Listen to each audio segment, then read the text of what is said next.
મિત્રો આજે આપણે બનાવવાના છીએ ચટાકેદાર ટેસ્ટી ચટપટું અને ખાવાની મજા આવે એવું સ્પાઇસી એવું આપણે ખજૂરનું અથાણું ખટ્ટું મીઠું બનાવવાના છીએ. શિયાળો ઉનાળો કે ચોમાસું ક્યારેય પણ આ અથાણું ખાઈએ ને ખાવાની મજા જ આવી જાય. વિડીયો અંત સુધી જરૂરથી જોજો. વિડીયો સારો લાગે તો લાઈક શેર અને સબસ્ક્રાઈબ જરૂરથી કરજો. તો જો આપણે આવી રીતના 250 ખજૂર લઈ લીધો છે. ખજૂર આપણે જેટલું ખજૂર લઈએ ને એટલા જ બીજા ઇન્ગ્રેડિયન્ટ્સ લેવાના છે. અને વળી આપણે 4 થી 5 વસ્તુમાં જ બનાવવાનું છે. નથી આપણે આથો લાવવાનો કે નથી આપણે તેલ ગરમ કરવાનું કે નથી આપણે ગોળો વઘારવાનો. એમનેમ જ આવી રીતના જ તેજ ચાલુ કર્યા વગર જ આપણે બનાવવાનું છે ખજૂરનું અથાણું. તો વિડીયો અંત સુધી જરૂરથી જોજો અને વિડીયો ગમે તો લાઈક શેર અને સબસ્ક્રાઈબ જરૂરથી કરજો. તો બનાવવાનું શરૂ કરીએ. તો આવી રીતે આપણે 250 ગ્રામ જેટલો ખજૂર લઈ લીધો છે. અને ખજૂરમાંથી ઠળિયા કાઢીને આવી રીતના ચીરું કરી લેવાની છે.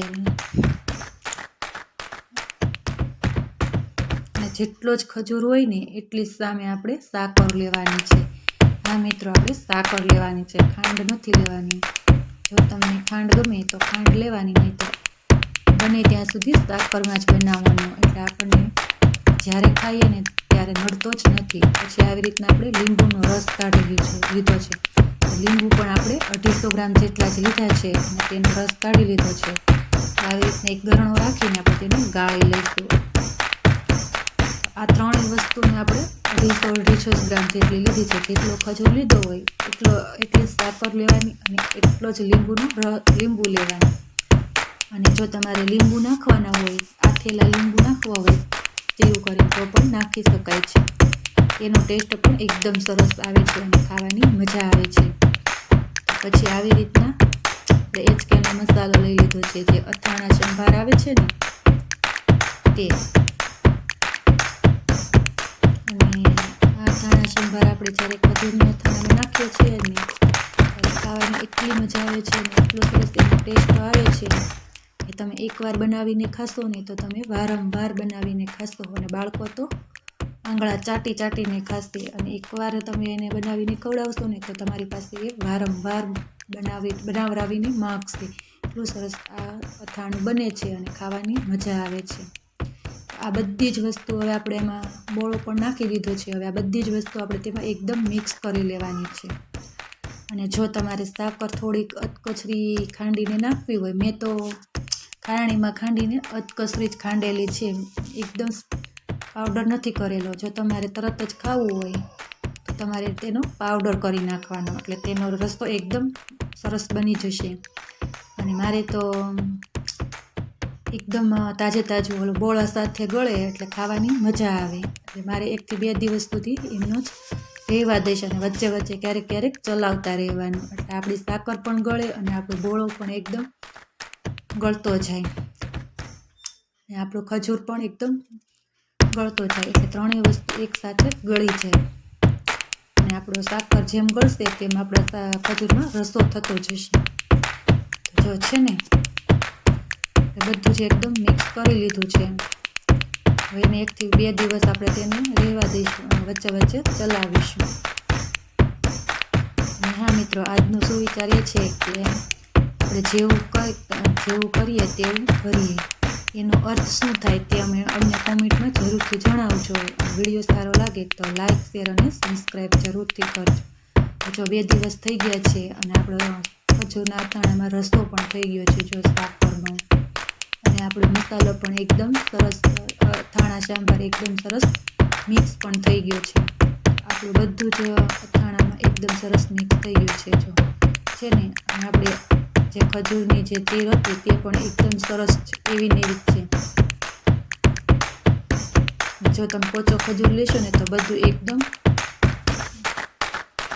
ઘટ થઈ જશે, તમને ખાવાની મજા નહીં આવે. એટલે આ જે આપણે થોડો સૂકો ખજૂર લઈએ ને તો એકદમ સરસ રીતે તે છૂટો રહે છે. અને જો તમારે આથેલા લીંબુ નાખવા હોય તો આવી રીતના તે લીંબુની આથાઈ ગયા પછી લીંબુ જે પોચા થઈ જાય એટલે 2 થી 3 દિવસ તેને આપણે જે આથેલા હોય પછી આવી રીતના તેને ચીરું કરી અને તેનો ઉપરનો પાર્ટ બધો કાઢી નાખવાનો. અને પછી તેને ધોઈ લેવાના. પછી તેને આવી રીતના ચીરું કરીને ખજૂર ભેગી મિક્સ કરી દેવાની. આ પણ સરસ ખાવામાં બહુ સરસ ટેસ્ટ આવે છે આનો પણ. લીંબુ પણ સાથે ખાવાની ખૂબ જ મજા આવે છે. અને આપણે ખજૂરનું પંચકુટી અથાણું પણ સરસ બને છે. લીંબુ, મરચાં, ખજૂર. તો જો તમારે એ રીતનું અથાણું બનાવવું હોય તો કોમેન્ટમાં જરૂરથી જણાવજો. તો આપણે તે પણ વિડીયો બનાવીશું. એ અથાણું પણ એકદમ સરસ ટેસ્ટી બને છે અને ખાવાની ખૂબ જ મજા આવે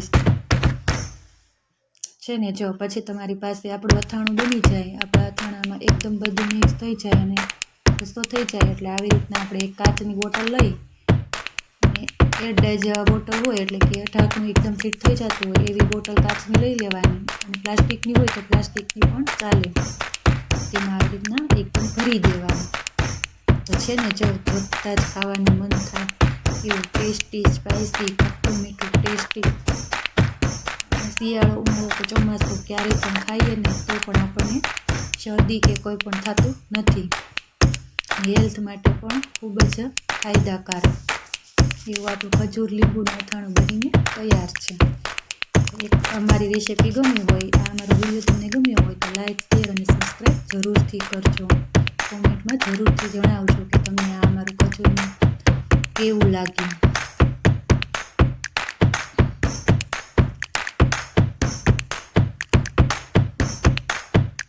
તો છે ને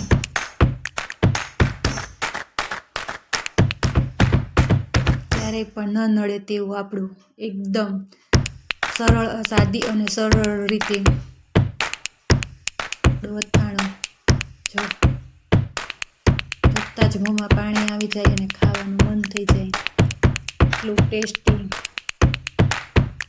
ખજૂરનું અથાણું બનીને તૈયાર છે. આવી રીતે એકવાર જરૂરથી બનાવજો અને બધાને ખવડાવજો અને કોમેન્ટમાં બતાવજો તમને આ અમારું ખજૂરનું અથાણું કેવું લાગ્યું. આવજો. જય શ્રી કૃષ્ણ બધાને. જય સીતારામ. મારો વિડીયો જોવા ખૂબ ખૂબ અભિનંદન.